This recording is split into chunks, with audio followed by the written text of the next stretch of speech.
Assalamualaikum warahmatullahi wabarakatuh. Kami dari kelompok 8 akan mempresentasikan tentang fertilisasi, tahapan fertilisasi, kehamilan, tahapan kehamilan, persalinan, dan tahapan persalinan. Yang pertama ada fertilisasi.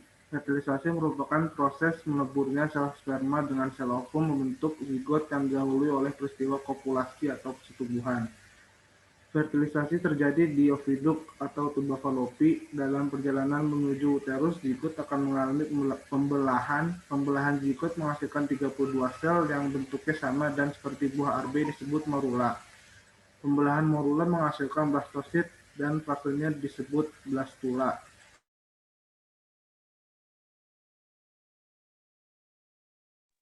Selanjutnya ada tahapan proses fertilisasi.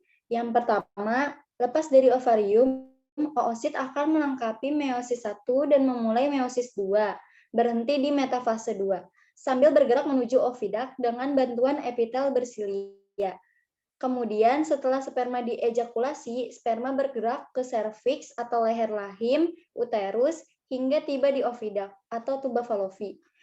Dibutuhkan waktu 14-72 jam bagi sperma untuk membuahi oosit.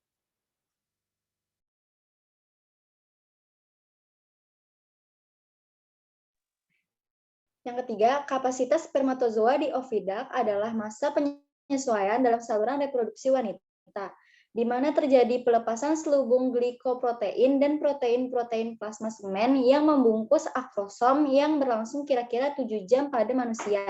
Selain itu, spermatozoa diberi nutrisi dan ATP oleh jaringan ovidak. Kemudian, sperma dapat menembus oosit sekunder karena baik sperma maupun oosit sekunder menghasilkan enzim dan senyawa sehingga terjadi aktivitas yang mendukung.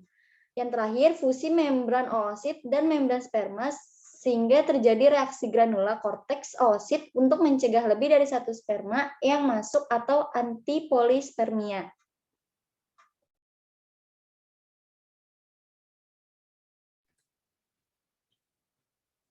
Kehamilan. Kehamilan adalah proses berkembangnya embrio di dalam uterus setelah terjadinya fertilisasi atau pembuahan.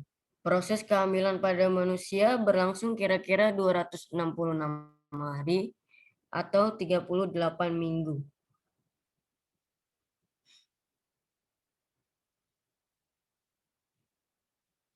Tahapan proses gestasi atau kehamilan. Yang pertama ada blastosit terbagi menjadi 3 bagian, yaitu tropoblast atau sel-sel terluar, embrioblas atau sel-sel bagian dalam, dan blastosol atau rongga yang berisi cairan.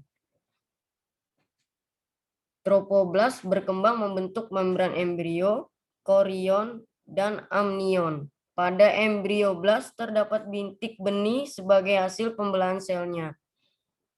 Yang ketiga, fase blastula akan segera berlanjut menuju fase gastrula. Pada fase ini, bintik benih tumbuh dan membelah menjadi lapisan berbeda. Lapisan tersebut yakni lapisan luar atau exodema, lapisan tengah, mesoderma, dan lapisan dalam endoderma.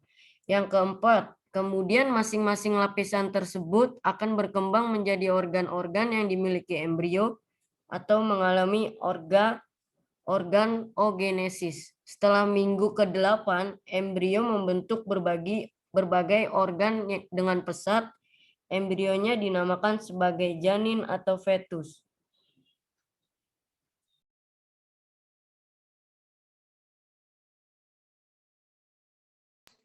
Selanjutnya, persalinan. Setelah embrio tumbuh dan berkembang menjadi bayi yang sempurna, proses dilanjutkan dengan persalinan. Persalinan atau kelahiran terjadi serangkaian kontraksi uterus yang kuat dan berirama.